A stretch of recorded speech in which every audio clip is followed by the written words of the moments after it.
Бізді 2009 елда туғышылар командасы, олар тәжірибелі ойыншылар, хоккей білән 2 елдан артық шөгыльләнәләр.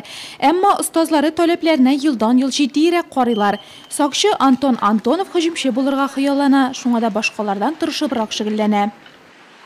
Занимаюсь 2 года, мне тут нравится. 2 ел шөгыльләнәм, миңа бик ошый. Шулай да күңелемә иң хуш килгәне түгәрәк буенча йөгерү. Тренировка 1 сәгать бара, мин бер дә арамыйм. 10 еллык стажга ия тренер Эдуард Шишкин да үзендә шөгыльләнүчеләрдән шундый тырышлык куюларын сорый.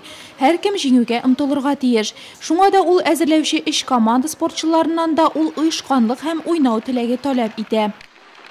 Тактические упражнения тут. Техник күнекмәләр үтибез, тактикага эшлибез, оттырусыз чемпион булу өчен уйнарга тырышабыз.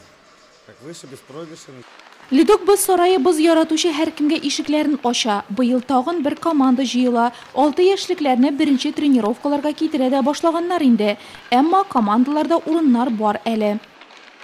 Хәзерге көндә бездә 7 команда җыелды.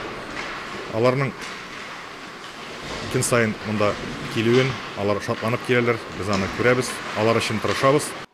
Бар өчен ир-атлар гына хоккей уйный. Безнең шәһәрдә әлегә әйтем белән бәхәсләшә алалар. Бүгенге көндә Нурлат бызында ир-атлардан торган 7 һәм 1 хатын-кызлар командасы уйный.